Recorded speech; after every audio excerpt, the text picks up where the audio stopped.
Ayan, what's up mga Kapinoy AU? Ganda ng weather ngayon, kaya minaximize natin mag walking.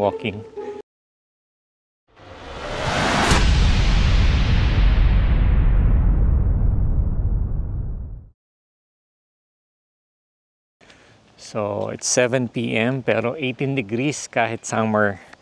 So, na-miss ko yung ganitong weather na Baguio weather.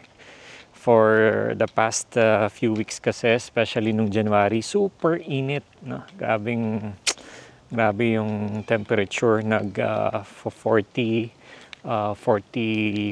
minsan. There was a time na nag 45 degrees and super init.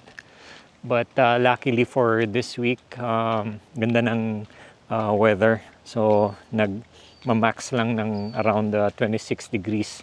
So medyo mainit din paghapon, mga 26, 27. Pero ngayon, 7 p.m., may araw pa. Maliwanag pa.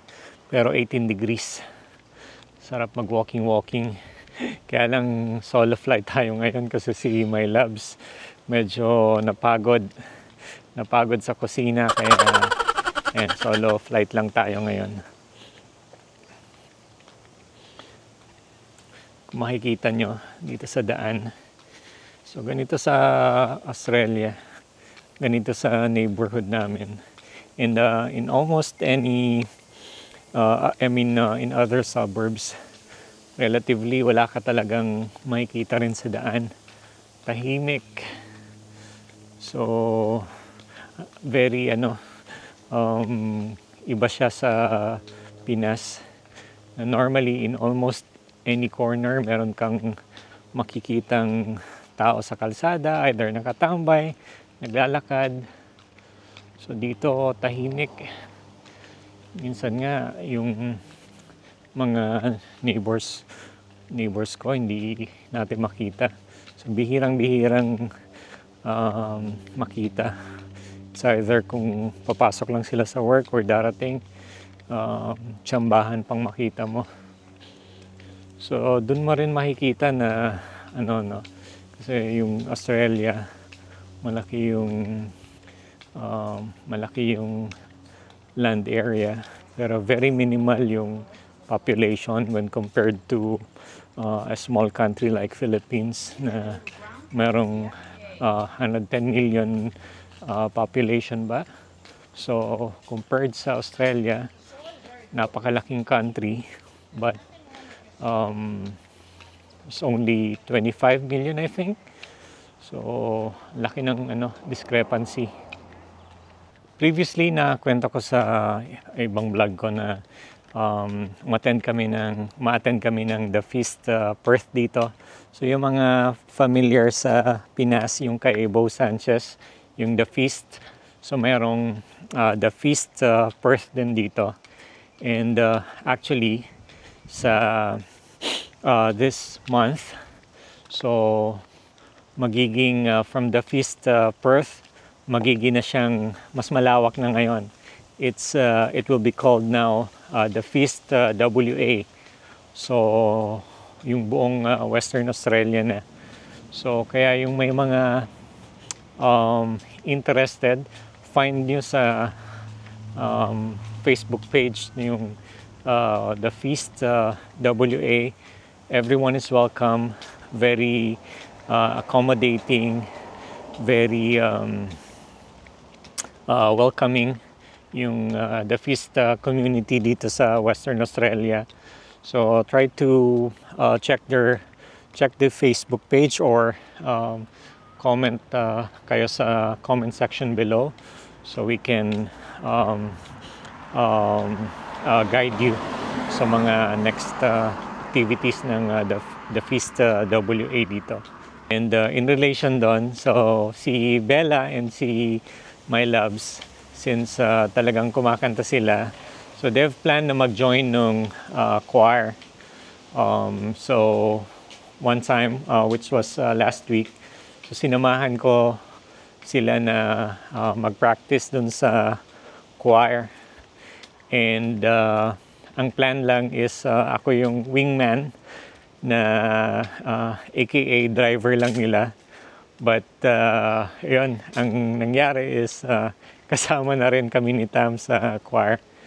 So yun, nakakatuwa naman kasi it's a new activity. So kaming apat kasama si Tam na hindi naman talaga kami kumakanta kundi si My Loves lang at saka si Bella ang talagang singer sa family. Part na rin ng choir. So, yeah, nakakatuwa kasi it's a new activity.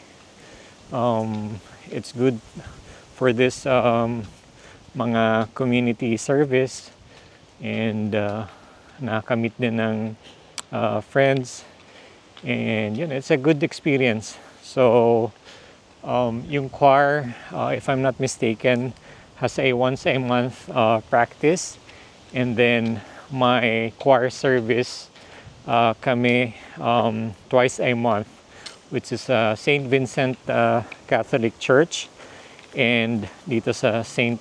Munchin. Ayun, so yun, it's fun and maganda rin sa amin na may parang part na rin ng work-life balance. May iba kaming activities na pagkakabalahan.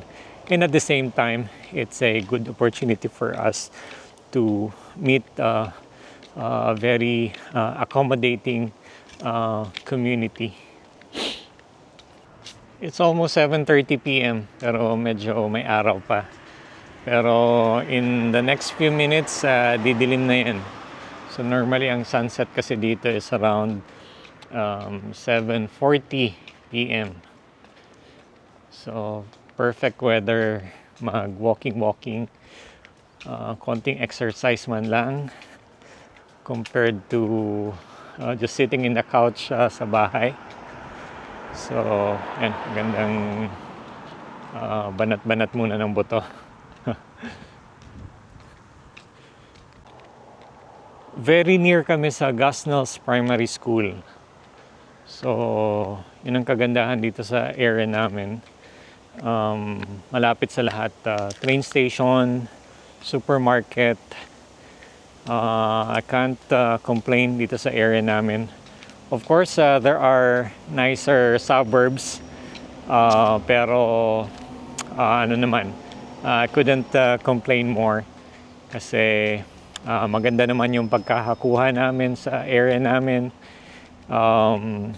Of course, yung mga better suburbs will come with a price.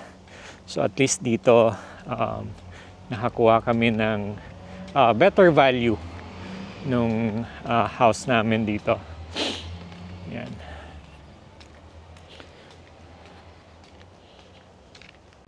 Ngayon lang ulit natin nalabas tong long sleeves. Summer kasi, so bihirang-bihira gumamit kami ng ganito kasi ngayon lang talaga lumamig. So ang summer dito sa Australia officially is from December to February. So ang peak ng summer season is January. Pero around February, yung last week, medyo pa dwindle down na yung summer season.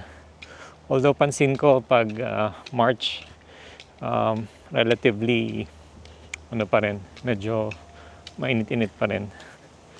So spring season after summer.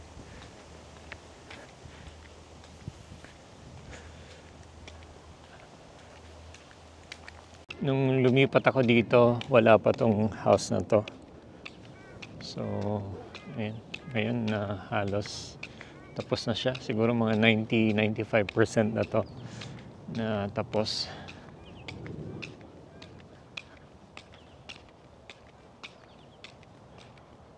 Naman sa left side ko, itong bush na to, meron siyang maliit na lake. Kaya somehow, kung hindi siya natutuyo yung lake, so mas maganda yan kung summer kasi yan ang nagpapalamig din ng temperature, especially during summer season. Kaya lang napansin ko itong small lake na to, pag peak ng summer, talagang natutuyo siya. Pero ngayon, natatanaw ko na kahit papaano may tubig and may konting tubig. So maganda yan kasi somehow nagpapalamig siya ng temperature.